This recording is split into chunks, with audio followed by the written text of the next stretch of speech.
desdém, rejeição. Então o Schwertler ele vai citar vários artigos do Catecismo Maior, do Catecismo Menor e da Confissão de Fé de Westminster com respeito à questão da ceia do Senhor. Basicamente, os textos desses referidos são dizem respeito a membros da igreja que estão vivendo escandalosamente. Por exemplo, o apóstolo Paulo, em 1 Coríntios capítulo 5, fala daquele homem que estava vivendo maritalmente com a esposa do seu marido. Não era a mãe dele?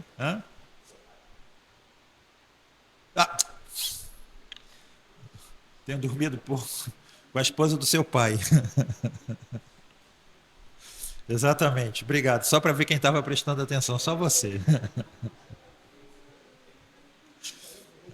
O homem estava vivendo maritalmente com a esposa do próprio pai. Então o apóstolo Paulo diz que esse homem precisa ser excluído da igreja, excluído, né, da comunhão dos santos.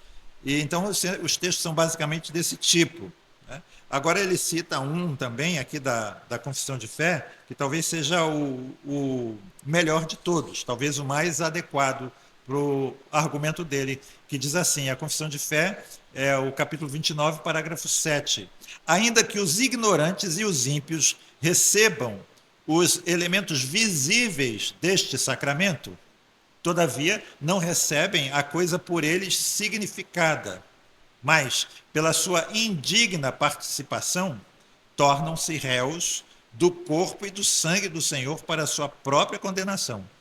Portanto, todos estes, como são indignos de gozar comunhão com o Senhor, também são indignos da sua mesa e não podem, sem grande pecado, contra Cristo, participar destes santos mistérios, nem a eles ser admitidos enquanto permanecem nesse estado. Ou seja, o Brian Schwertler está citando esse texto aqui como uma prova de que aqueles que defendem a pedocomunhão estão repudiando todos os, como ele diz assim, os símbolos reformados com respeito aos participantes adequados da comunhão. Ou seja, ele está dizendo que esse texto aqui significa que os nossos filhos não podem participar da ceia. É isso que ele está dizendo. Então,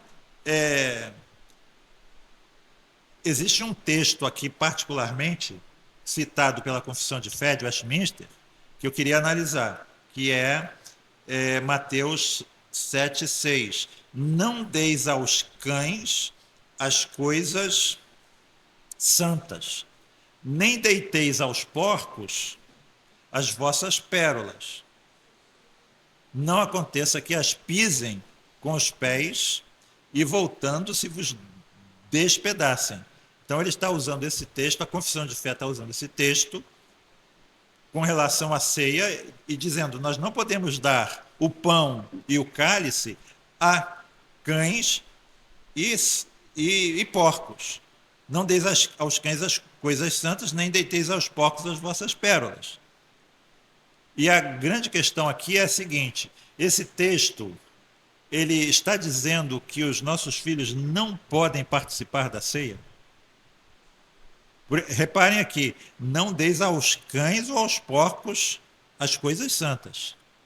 Os nossos filhos são cães ou porcos? Se a gente abrir em 2 Pedro 2,22, nós vamos ver que Pedro usa essa figura de cães e de porcos como uma referência aos ímpios dentro da igreja, como uma referência àquilo que a Confissão Belga fala, eles estão na igreja, mas não fazem parte dela. Os nossos filhos estão na igreja, mas não fazem parte dela? Nós acabamos de cantar algo diferente, né? Quando nós os consagramos ao batismo. Nossos filhos te pertencem, ó amado Salvador, são herdeiros da aliança, são herdeiros da graça, que provém do seu amor. Então, mais uma vez, será que nós podemos usar esse texto da Confissão de Fé como uma base de sustentação para recusar a participação dos nossos filhos na ceia do Senhor? Eu penso que não, certo? E aqui eu queria dar uma aulinha de lógica aqui. Reparem aqui a frase da confissão de fé. Portanto, todos estes, como são indignos de gozar comunhão com o Senhor, são também indignos da sua mesa. Se você é indigno, se alguém é indigno de gozar de comunhão com o Senhor, também é indigno, logicamente, de gozar da sua mesa. Existem dois tipos básicos de argumento aqui, uma aulinha básica aqui de lógica, né? Primeiro é o silogismo. Quem faz direito aprende isso, né? Ou deve aprender, né? Pelo menos. Pedro Lucas, aprendeu isso? Silogismo? Mais ou menos, né? Então, o que é um silogismo? É um argumento que usa duas premissas para chegar a uma conclusão. Exemplo aqui: todo metal conduz eletricidade. O ouro é um metal. Logo, concluam: o ouro conduz eletricidade. Né?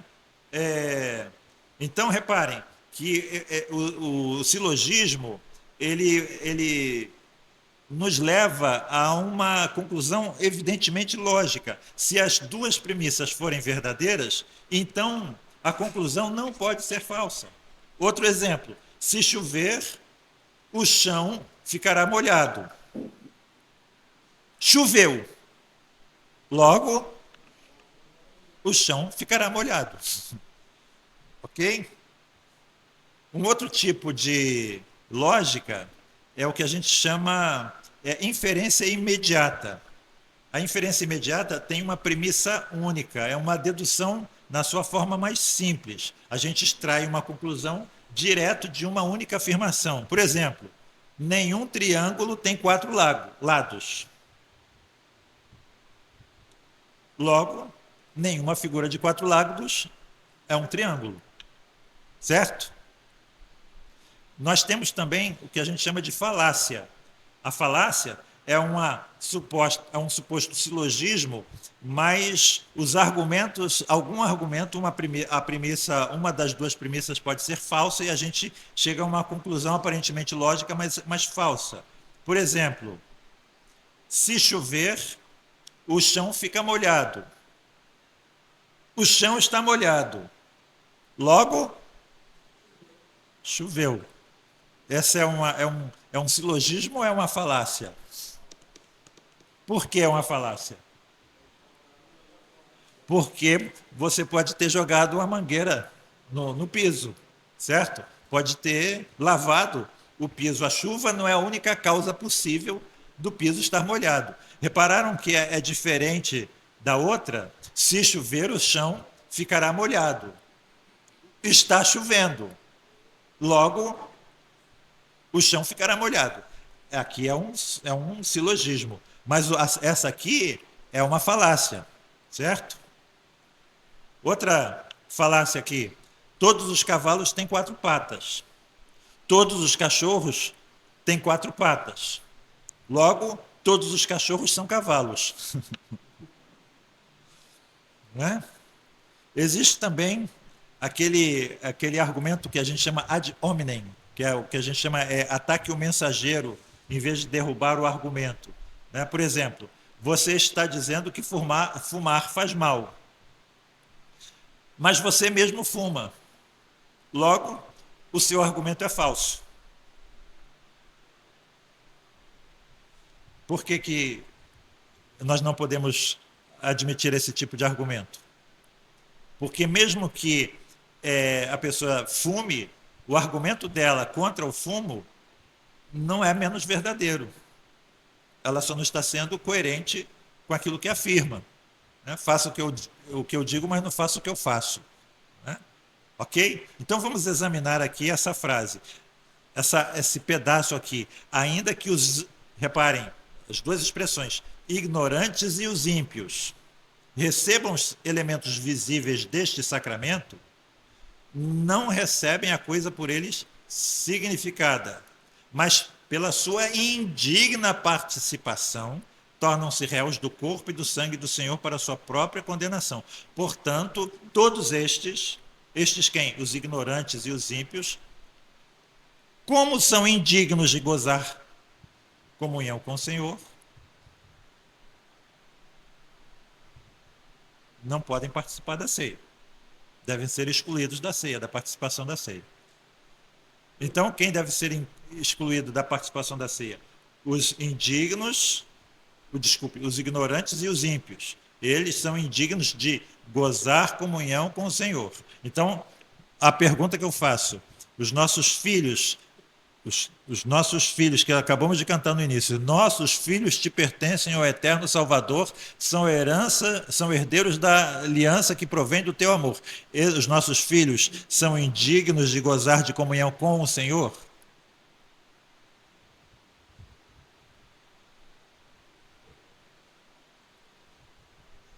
Eu quero responder a pergunta aqui. Os nossos filhos são indignos de gozar de comunhão com o Senhor Jesus? Não.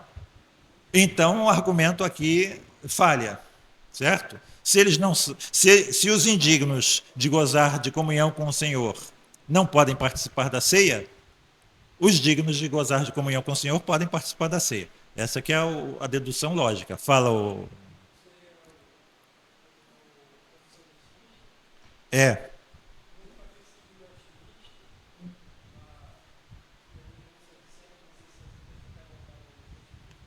Ah.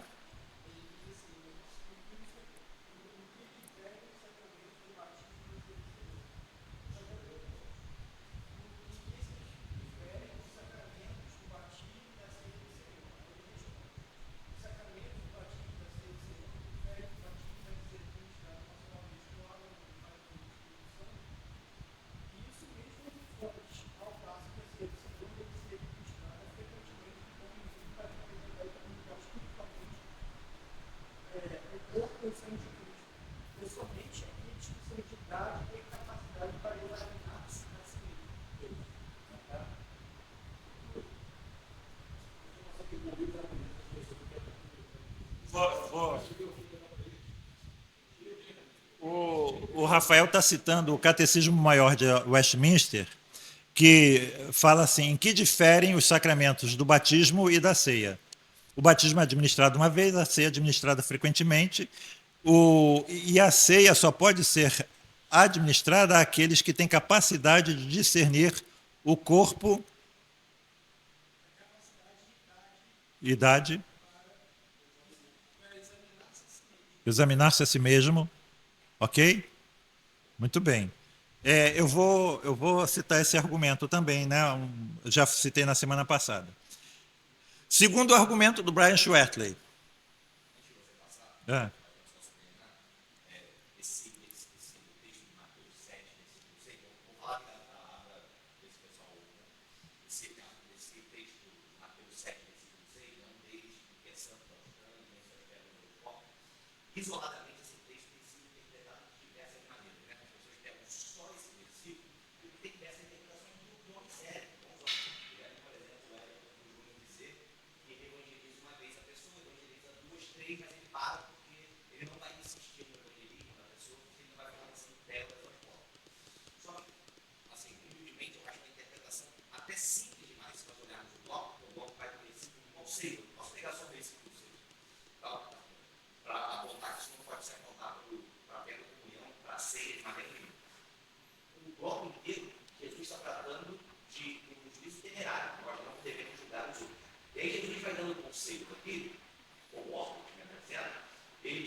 Tá? Vai lá, repreende ele sobre o argueiro do olho dele, muito bem, mas você não dê o que é santo aos cães, ou seja, repreende ao sábio. Não exagera na repreensão. Se você vê que ele é um tolo, para de repreender, deixa o argueiro do olho dele, porque senão ele vai se voltar contra você. Então, é uma interpretação tão simples, às vezes a gente está procurando interpretações mais místicas, né, ou algum sentido espiritual a mais, mas o autor está falando de juízo temerário, não está falando de coisas espirituais, de evangelismo, Aham, assim. é. Como diz Provérbios também, a repreensão ao sábio tem mais efeito do que 100 chibatadas no insensato. Fala, Rita.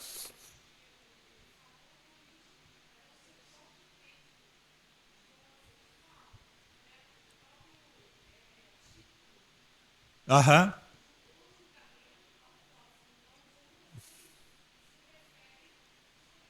aham, exatamente. Muito bem.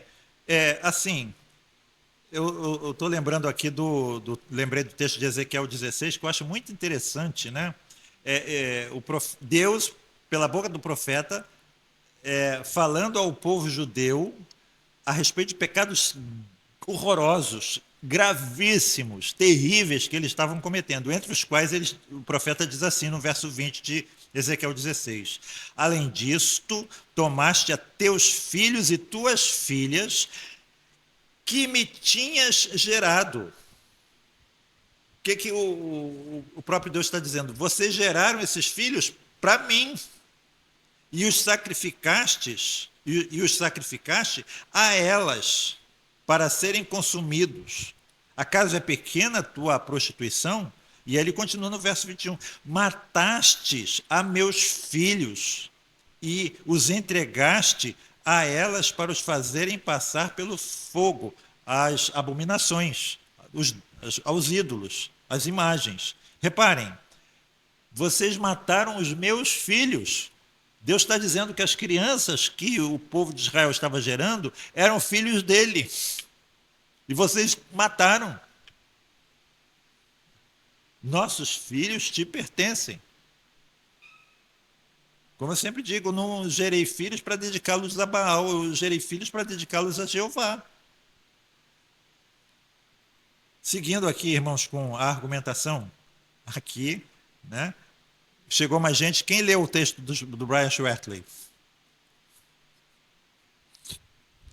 Segundo ponto aqui do Brian Schwertley, as crianças, e aí ele vai acrescentar uma coisa, e as mulheres não participavam da Páscoa do Antigo Testamento, da ceia pascual do Antigo Testamento. Ele prova por A mais B, né, que as crianças e as mulheres não participavam da Páscoa do Antigo Testamento. Abre aspas aqui para o Brian Schwertley. O argumento principal a favor da pedocomunhão fundamenta-se na ligação da ceia do Senhor com a Páscoa egípcia original. Ele faz uma distinção entre a primeira Páscoa, que foi celebrada no Egito antes da 10ª praga, e as celebrações da Páscoa subsequentes que acabam sendo realizadas no templo e não mais dentro das casas, né, de famílias. Embora haja aí controvérsia com relação a isso, talvez houvesse as duas coisas, né? A Páscoa original, a Páscoa egípcia original, ele faz questão de falar isso, né? Fala de um cordeiro para cada família ou para duas famílias, se for preciso, mais gente para consumir todo o cordeiro.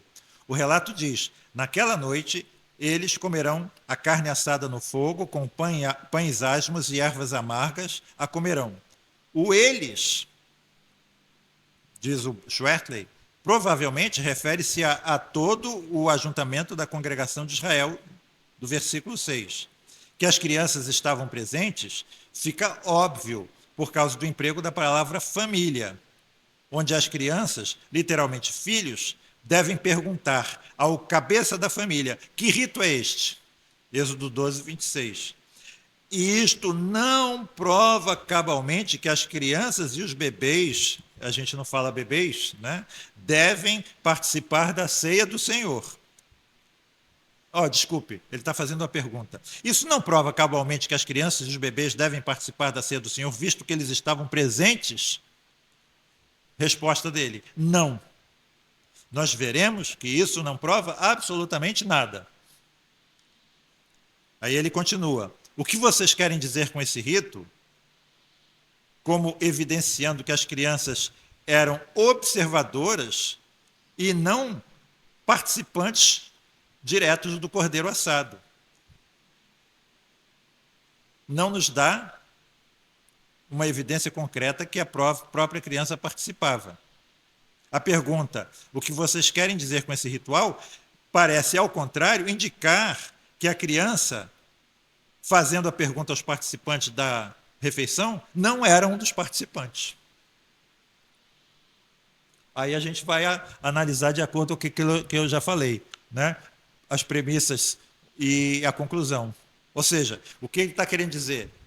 Premissa, se alguém que está presente faz uma pergunta, isso quer dizer que ela, estando presente, não está participando da ceia. Alguém que está presente na ceia pergunta: que rito é esse? Supõe para ele, pressupõe que essa pessoa que está fazendo a pergunta, que é uma criança, não está participando. Vocês consideram isso uma falácia ou um bom argumento?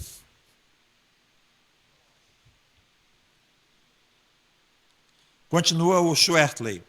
Apesar das esposas, às vezes, acompanharem seus maridos, as 3 principais festas centralizadas que tinham que ser comemoradas em Jerusalém, Páscoa, Tabernáculos e Pentecostes, né? Não há evidência de que comessem a refeição pascal com seus maridos.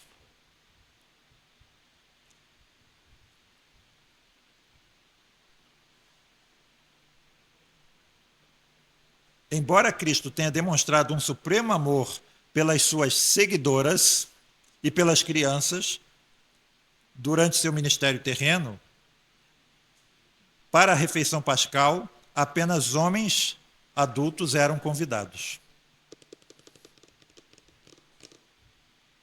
Conclusão do Schwertley. Até mesmo, continuando o argumento do Schwertley, até mesmo a celebração da Páscoa original, a qual foi única em vários aspectos, até mesmo essa celebração não oferece apoio à ideia da participação de crianças e bebês. É interessante que ele inclui bebês, o argumento do espantalho, certo? É lógico que a gente não quer que bebê participe da ceia, né?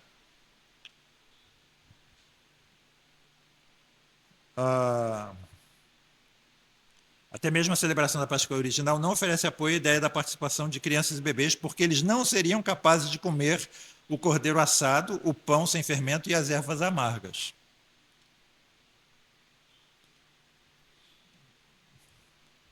O Isaac não é capaz de comer carne? O Isaac não come carne em casa? Come pão? Come salada? Quantos anos tem o Isaac? 4. Muito bem. Continuando aqui o Schwertley. Deus fez uma provisão especial na lei para que os homens que estivessem ritualmente impuros guardassem a Páscoa em uma data diferente, 1 mês depois da Páscoa normal. Esta provisão não adiantaria de nada para a maioria das mulheres que estivessem impuras devido ao seu ciclo menstrual. O que ele vai argumentar a seguir é que há uma provisão para os homens impuros, mas não há uma provisão para as mulheres impuras, que não participam da Páscoa. Certo? Então, por esses argumentos A mais B, o Schwertley diz que as mulheres também não participavam da Páscoa. Só os homens. Terceiro argumento é essa exigência de ter capacidade de discernimento.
Para quem não escutou, o Rafael está falando da lógica, né?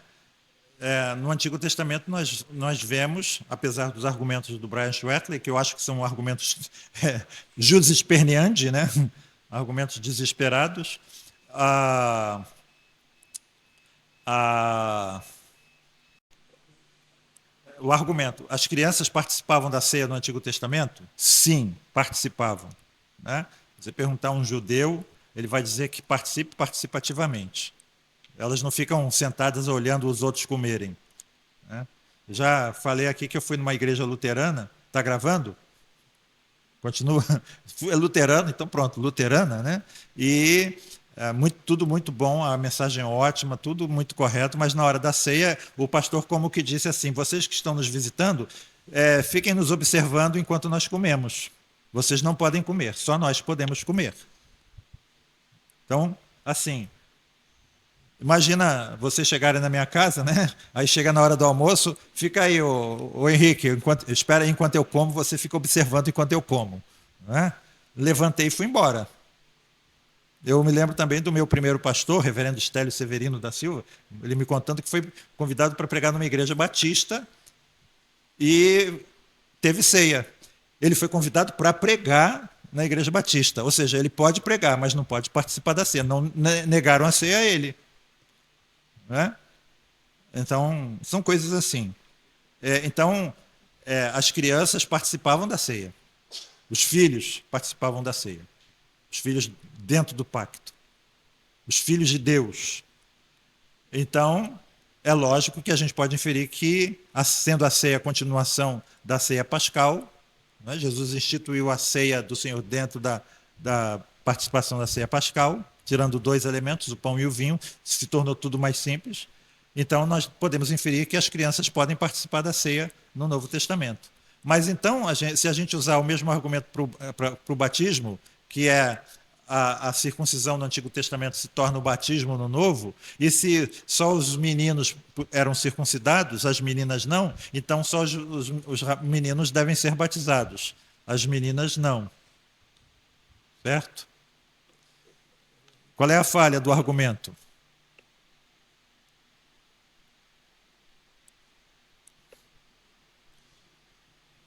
Qual é a falha do argumento, irmãos? Existe circuncisão feminina? Existe circuncisão feminina. Aonde que existe circuncisão feminina? No norte da África, no Oriente Médio, nos países islâmicos. Existe. Mas o que é a chamada circuncisão feminina? É uma mutilação, certo? A menina é submetida a uma violência indescritível. O clitóris dela é retirado a sangue frio, com gilete ou com outras coisas, sem esterilização. Muitas morrem. Depois o sujeito costura lá a sangue frio e diminui a entrada, né, da vagina. É isso que é a circuncisão feminina. E por que então que as meninas não eram circuncidadas? Diferença física. E elas eram então representadas nos homens. Ou seja, a entrada das mulheres na comunidade pactual era uma entrada no Antigo Testamento representada nos homens. Então a gente pode até dizer, de certa forma, que além daquela diferença, né, de cruento e incruento, em ambos os sacramentos, circuncisão envolvia derramamento de sangue. O batismo não envolve mais. A ceia pascal envolvia derramamento de sangue. A ceia do Novo Testamento não envolve mais. Então, além dessa diferença, a gente pode dizer que havia com muito respeito, né, a gente diz isso, qual é a palavra que eu ia usar?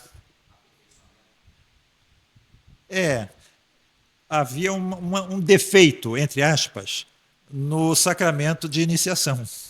Se é que eu posso dizer assim. Uma imperfeição. Por quê? Justamente pelo fato dele não permitir o sinal visível nas mulheres. Certo?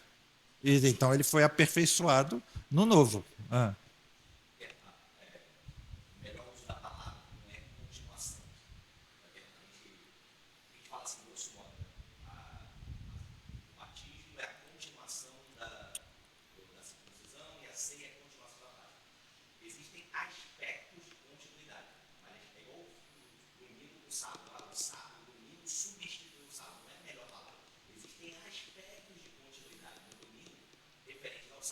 Proibido acender fogo no sábado, essas coisas.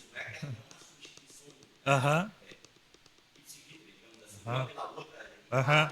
Existem aspectos claros de continuidade, mas existem diversos aspectos de descontinuidade. No domingo, na ceia. Aham.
Não sei se eu entendi o seu argumento, mas reparem, eu acho que a palavra final é do Novo Testamento. Nós vemos. Se esse fosse o único argumento, É, a gente não pudesse é. fazer diferente. Se fosse só por causa disso, eu poderia Aham. concordar com você. Se fosse o único argumento, eu concordaria. Não, eu queria Sim. pegar todas as características do Antigo Testamento.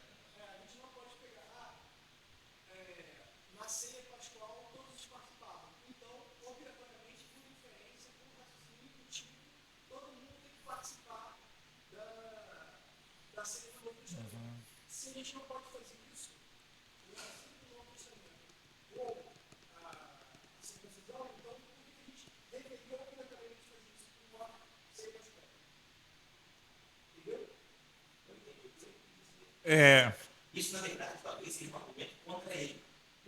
Porque ele é a favor do batismo, do batismo infantil, né? aham. Do batismo infantil. Sim, você tem razão. Mas se ele aplicar esse argumento, ele tem que parar de fazer uma das duas coisas. Ou parar de batizar a criança, ou parar de proibir ser criança. Aham. É. E, vamos lá, porque o tempo está. Eu queria fazer uma proposta aqui. Vamos ver. Então, a exigência de ter capacidade de discernimento para participar da ceia, certo? A pergunta do catecismo que o Rafael leu. Abre aspas aqui para o Brian Schwertley. Fé e arrependimento para com Deus são pré-requisitos para se participar da Páscoa. A Páscoa, assim como a ceia do Senhor, é uma ordenança ligada à santificação progressiva. E, sendo assim, requer fé e arrependimento. E aí ele cita Calvino. Nas Institutas, Calvino ele é contra a pedocomunhão. Calvino ele está nesse texto aqui, ele defendendo o batismo.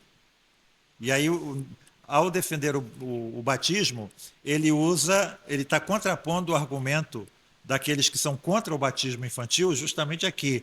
Se você batiza, você teria que dar a ceia. Os que são contra o batismo infantil, eles disseram assim: se você batiza os seus filhos, você tem que dar a ceia para eles. E Calvino está dizendo: não, nós batizamos, mas não damos a ceia. Então, reparem.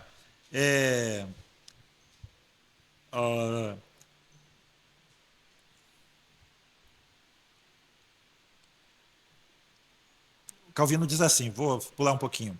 Essa permissão de dar a ceia às crianças era, na verdade, comumente dada na igreja antiga. Calvino está admitindo que na igreja antiga as crianças participavam da ceia. Como fica claro em Cipriano e Agostinho, nos escritos de Cipriano e de Agostinho. Mas o costume caiu merecidamente em desuso.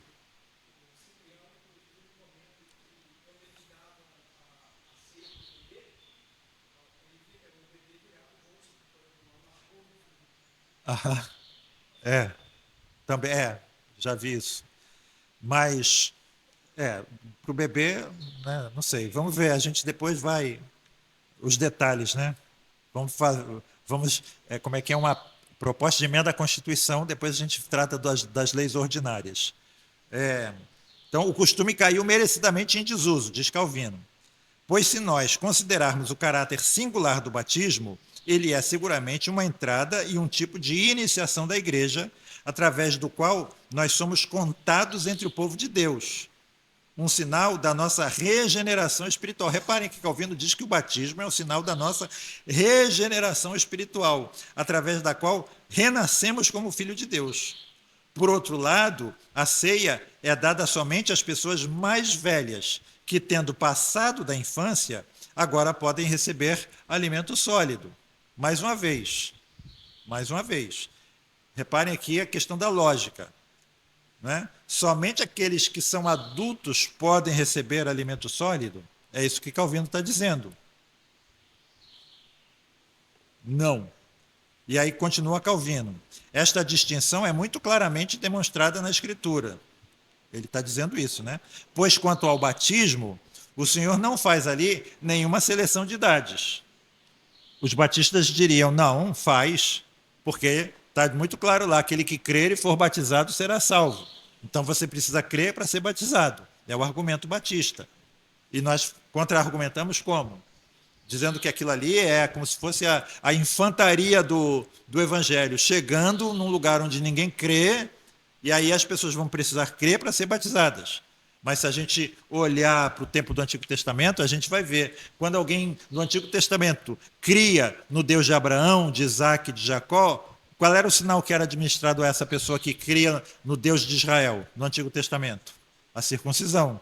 Mas o texto do Antigo Testamento diz que só os adultos eram circuncidados? Não, os filhos eram circuncidados também. E a partir do momento em que esse adulto entrava nessa comunidade pactual, um filho que nascesse já dessa pessoa que já entrou na comunidade pactual, quando ela nascia, o que ela recebia como sinal da entrada dela? A circuncisão, ao 8º dia. Então, esse é o exemplo. Então, no Novo Testamento, a gente vê essa mentalidade, a gente precisa ter a mentalidade judaica, né? O Antigo Testamento. Por isso que a gente vê o batismo de casas inteiras. Crê no Senhor Jesus será salvo, tu e tua casa. Porque era assim que eles acreditavam. Era assim que eles faziam. Né? Então, reparem, essa distinção é muito claramente demonstrada na Escritura, pois quanto ao batismo, o Senhor não faz ali nenhuma seleção de idades, mas a ceia não é proposta a todos para que dela participem, mas apenas aqueles que são capazes de discernir o corpo e o sangue do Senhor. A ceia é dada apenas àqueles que são capazes de discernir o corpo e o sangue do Senhor. Qual é o erro aqui nessa argumentação de Calvino? A parte extra-bíblica aqui. A ceia é dada apenas àqueles que são capazes de discernir o corpo e o sangue do Senhor. A Bíblia não diz que a ceia deve ser dada somente àqueles que são capazes de discernir o corpo e o sangue do Senhor. Entre outras questões, o apóstolo Paulo diz aqueles que comem sem discernir o corpo. Ele não fala sobre discernir o sangue.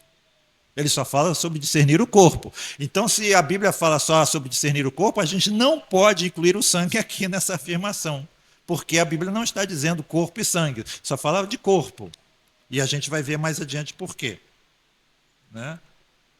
Então, a ceia só pode ser dada àqueles que são capazes de ter esse discernimento, de examinar a sua própria consciência e de anunciar a morte do Senhor e de considerar o seu poder. Certo? Continua Calvino.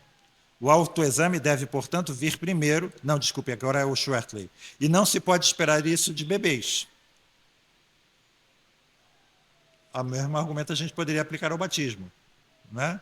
Só pode ser circuncidado no Antigo Testamento quem cresce no Deus de Abraão e de Isaac e de Jacó. E sim, essa é a norma geral, mas os filhos também eram. Então a gente vê digamos assim, a exceção, entre aspas, a regra. Né?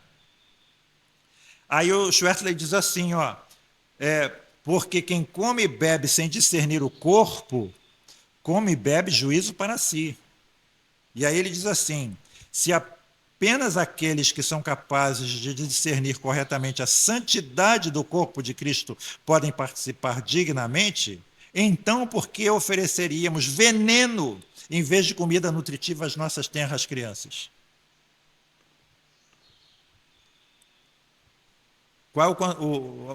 Como que eu posso contestar isso? Primeiro, aquilo que eu já falei e repeti aqui várias vezes, que o apóstolo Paulo, em 1 Coríntios 11, não está tratando de teologia.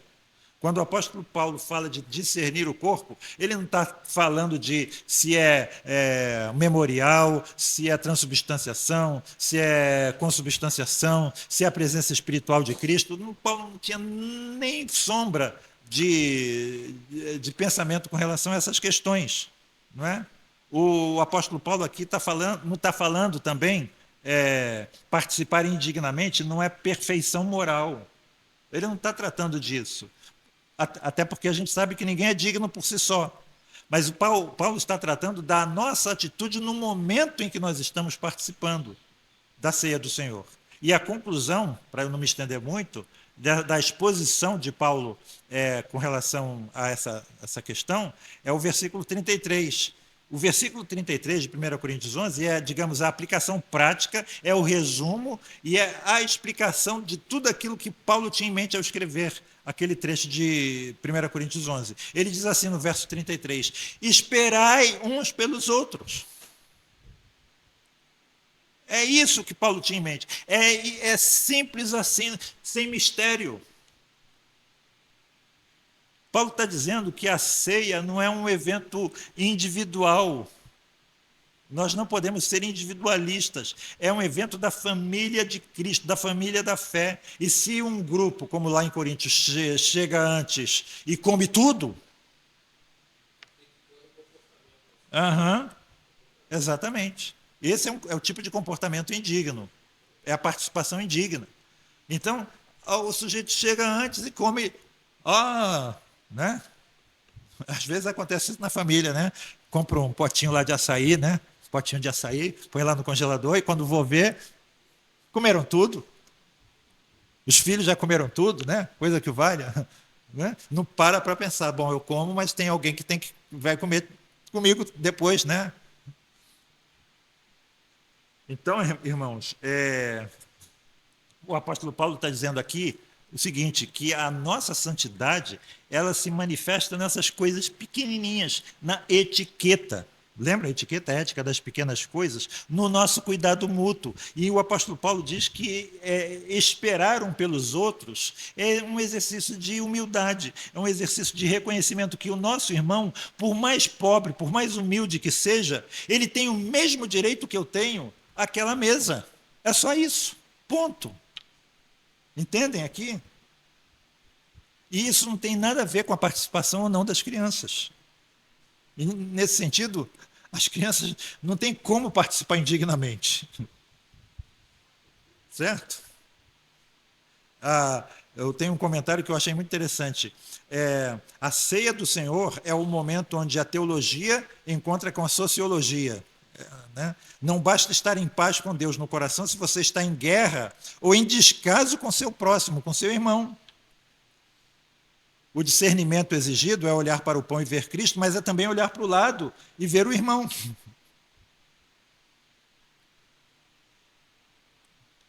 Ok? Quarto argumento dos 5. Argumento contrário. A santificação ocorre através de meios externos. A pregação da palavra, a leitura da palavra, a meditação na palavra.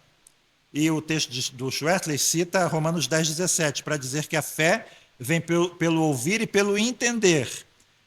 Brian Schwertley diz, bebês podem ouvir o som, mas não podem entender a mensagem. Logo, não podem crescer em santidade e, portanto, não podem participar da ceia até que tenham entendimento. Mais uma vez, a questão do entendimento. Certo? Como que os pedocomunionistas falam a respeito disso? Rita trouxe para mim? Pode trazer. Deve estar mais geladinha do que essa aqui.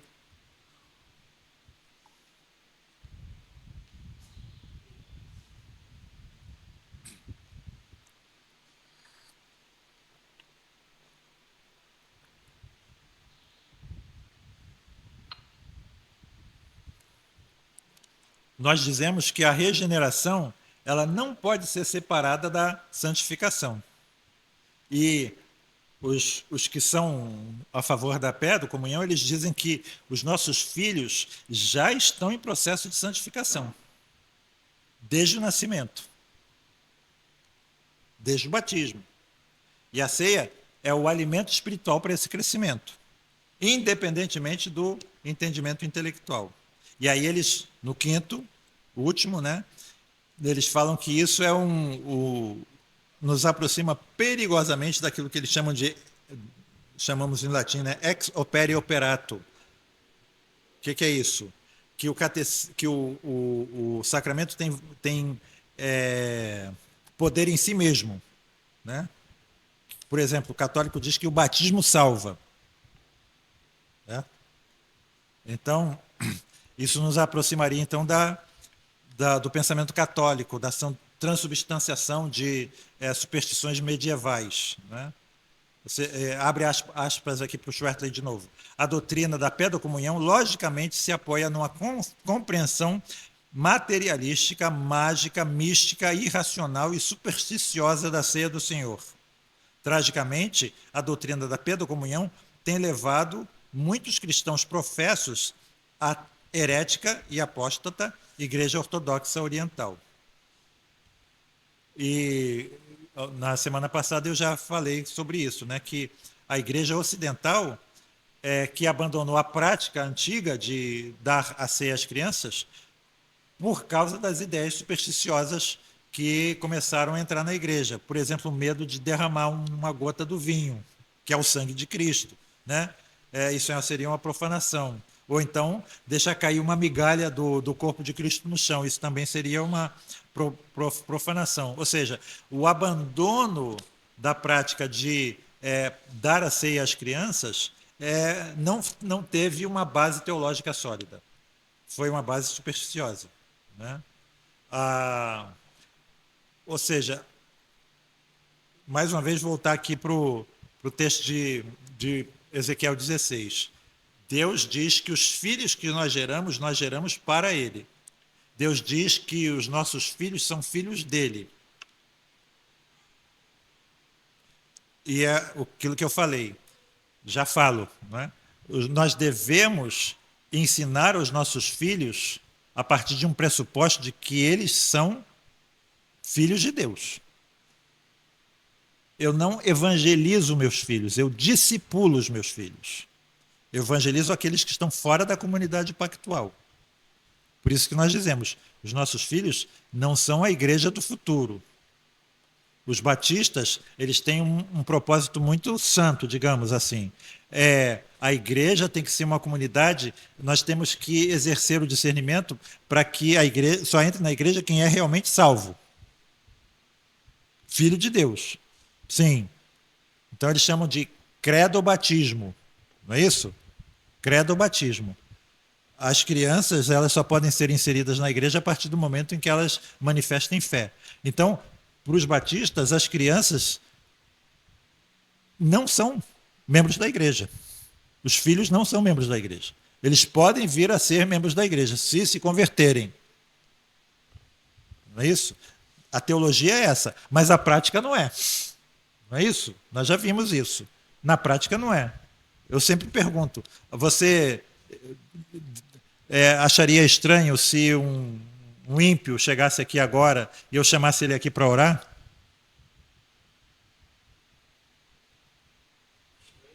Estranho. Ou chamasse para fazer um solo? Venha, sei lá, um cantor famoso aí, sei lá, o Wesley Safadão.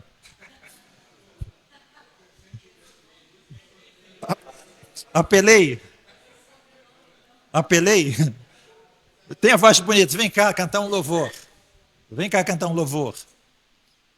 Mas os batistas chamam as crianças à frente para cantar. Eles chamam as crianças para orar. Não é? Elas não são membros da igreja, mas cantam, louvam, oram. Participam da vida da igreja. E eu sempre digo, se houver uma perseguição, só Os adultos serão perseguidos, as crianças não serão perseguidas juntamente com os adultos? Só os adultos vão sofrer, as crianças da igreja não vão sofrer? Então, as crianças não são igreja do amanhã, igreja do futuro. Elas não serão membros da igreja, elas são membros da igreja. Por que nós batizamos os nossos filhos? Da mesma forma que que os batistas batizam os adultos. Por que os batistas batizam os adultos? Na pressuposição de que aqueles que estão sendo batizados são parte da família da fé. Eles creram em Cristo. E nós batizamos os nossos filhos dentro do mesmo pressuposto, de que eles são regenerados, que eles são parte da família da fé. E, de uma forma muito natural, eles crerão em Cristo. Eles nasceram, estão vivendo, eles não têm nem a consciência disso, de que nasceram e estão vivendo. Eles não têm consciência de que foram regenerados, mas essa consciência vai se manifestar. É o pressuposto. É lógico que nem todas são assim. Não é? E da mesma forma que é lógico que nem todos os adultos que são batizados numa igreja batista são de fato regenerados. Mas eles batizam a si mesmos. Batizam. Já vi batismo com 5 anos. Já vi criança batizada na igreja batista com 5 anos. Sim. E aí com 5 anos já participa da ceia. Né? E aquilo que eu já falei também, a gente pode se surpreender com o discernimento de uma criança muito pequena. Muito pequena. A gente pensa que elas não são capazes. A gente subestima as crianças. Mas elas têm uma capacidade muito maior do que a gente pensa que tem de discernir essas coisas. Então, irmãos, eis aí os argumentos contrários, né? Não considero válidos. Né? E aí, mais uma vez, a pergunta do Henrique. Há alguém aqui, membro da igreja, que é contrário à pedocomunhão? Pedocomunhão. O que é pedocomunhão? A ceia. Né? Pedobatismo e pedocomunhão. Há alguém que é contrário?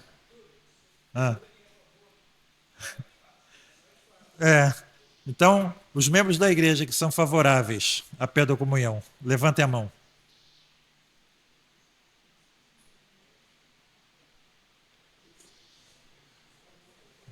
Levanta a mão, alto, alto. Tem gente que não está conseguindo. Só, então, 3 pessoas contrárias. 3 contrários. Quem será? Então, mas pelo menos a gente vê que é a esmagadora maioria. Quem tem dúvida? Dúvida? Tem dúvida ainda? Pronto, ok.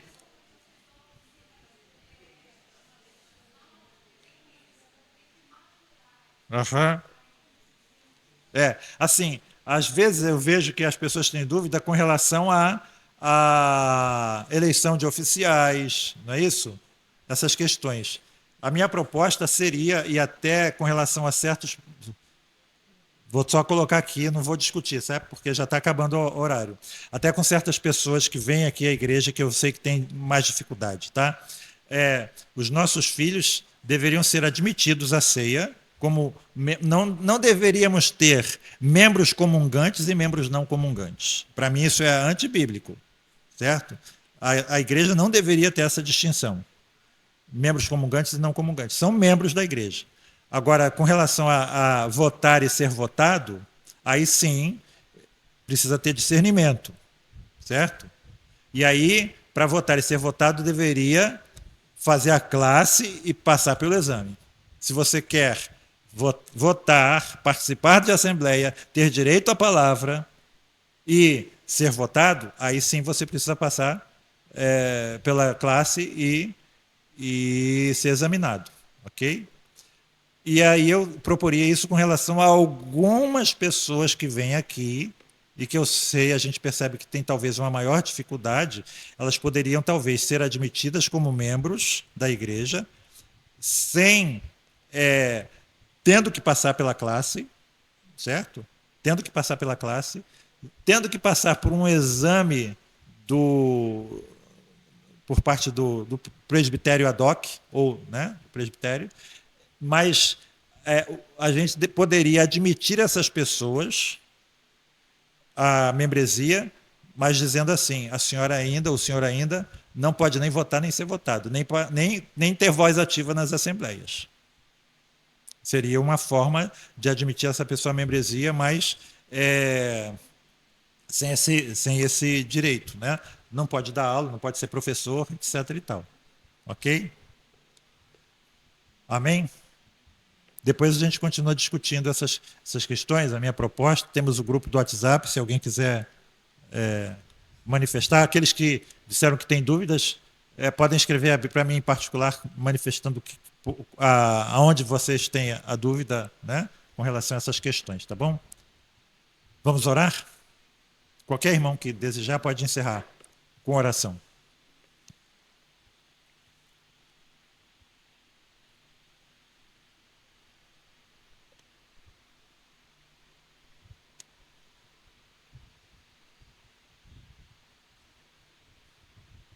Senhor Deus, nosso Pai, Santo, nós te louvamos, Senhor. Muito obrigado pelo privilégio que nós temos de termos um pacto com o Senhor ser o nosso Deus, o Senhor nos fazer o seu povo. Nós te agradecemos, nós te louvamos, bendizemos o teu santo nome, pelo privilégio que nós temos de estar aqui, Senhor, reunidos uns com os outros, e podemos cultuar o Senhor, reunidos no dia em que nós celebramos a vitória de Cristo sobre a morte. E também privilégio, Senhor, que muitos dos nossos irmãos sobre o mundo, pelo mundo não têm, que é ter a sua palavra diante de nós, com liberdade religiosa, podemos estudá-la, Senhor, temos nossas mentes abertas, recebemos a iluminação do Teu Espírito Santo, por todas essas coisas nós te louvamos. Que o Senhor continue nos conduzindo no dia de hoje, Senhor, que nós possamos cultuar, não somente